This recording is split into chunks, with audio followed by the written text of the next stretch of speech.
écouter notre corps. Bonjour, je m'appelle Marie-Paul Cazot et je te souhaite la bienvenue sur ma chaîne Mes propres choix. Je suis coach spécialisée en neurosciences. J'aimerais aujourd'hui te parler de l'importance d'écouter notre corps. Notre système éducatif et sociétal nous a malheureusement appris à ne plus ressentir, à nous déconnecter de notre corps et de ses signaux, à nous déconnecter de nos émotions, ce qui engendre des comportements autodestructeurs. J'aimerais t'exposer comment tu peux te relier à tes trois cerveaux. Parce que oui, nous avons trois cerveaux. Nous avons celui des pensées, nous avons celui du ventre et celui du cœur. Le cerveau du ventre, c'est celui qui participe à la gestion des émotions. Il produit de la sérotonine. La sérotonine, c'est quoi? C'est l'hormone qui aide à la régulation des comportements, à la régulation de l'humeur et de l'anxiété. J'aimerais que tu essayes de ressentir quand tu as une angoisse, que tu ne te sens pas très bien dans ton environnement, où est-ce que ça se situe corporellement? Notre cœur, quant à lui, il envoie plus d'informations qu'il n'en reçoit. Il influence notre perception de la réalité et de ce fait notre façon de penser. Le cœur, notre cœur, a un champ magnétique qui est 3000 fois plus puissant que le cerveau. Il peut être détecté jusqu'à 3 mètres d'un individu.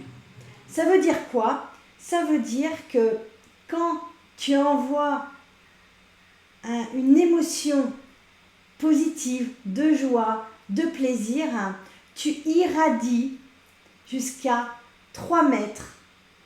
Les personnes autour de toi peuvent ressentir cette émotion.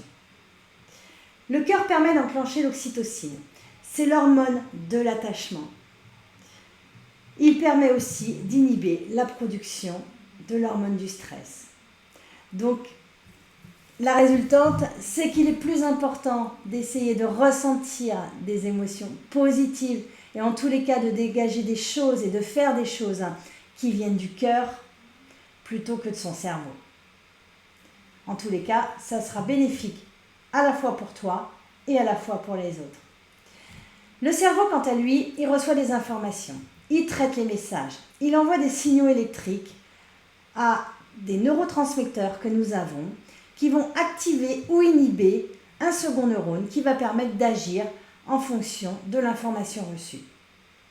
En fonction de l'émotion que tu reçois, est-ce que tu es dans la réaction ou est-ce que tu es dans l'action? Nos trois cerveaux, en tout cas, sont reliés en permanence et nous envoient des messages tout le temps. Alors maintenant, je vais te proposer 3 astuces pour te reconnecter à ton corps. Une première astuce qui va te permettre de faire en tous les cas baisser ton niveau de stress quand tu te sens angoissé, quand tu te sens stressé, pas forcément bien. Je t'invite à pratiquer de la cohérence cardiaque, de la méditation. Ça peut être du chant aussi, parce que le chant permet d'ouvrir justement le cœur.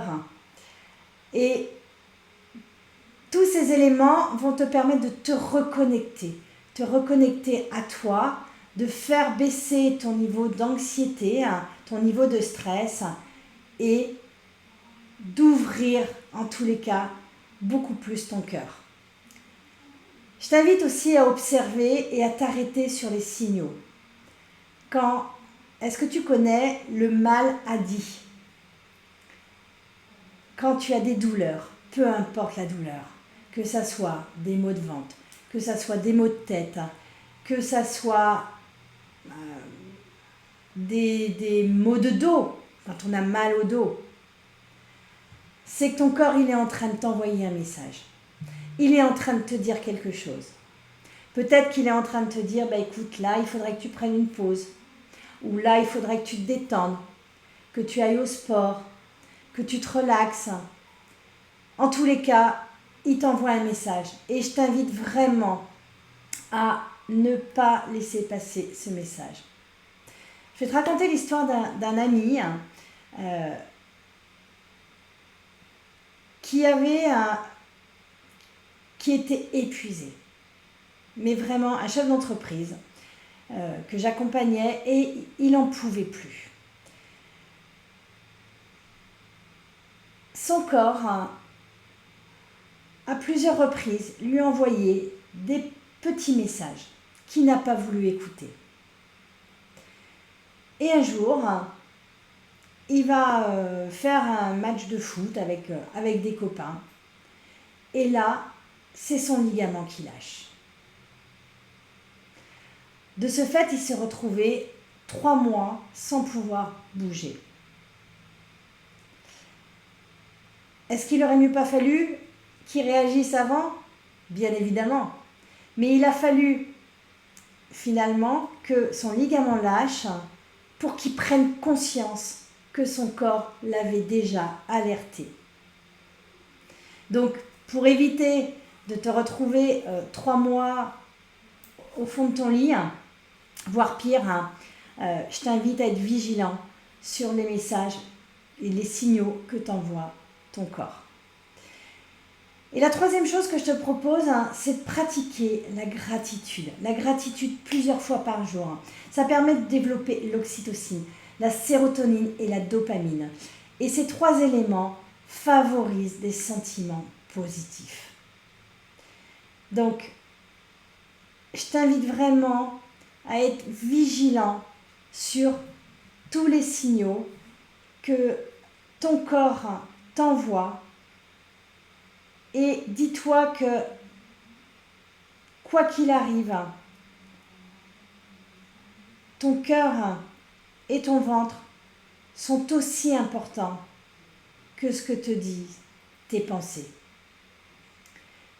J'espère que ça t'a appris, en tous les cas, à peut-être prendre conscience que nous avons 3 signaux, que c'est important, que nous avons, pas 3 signaux, que nous avons 3 cerveaux, et que c'est important d'écouter les 3 et de ne pas écouter que ton cortex, parce que souvent c'est l'ego qui nous parle, et si on se déconnecte des 2 autres, il se rappelle à un moment donné à nous.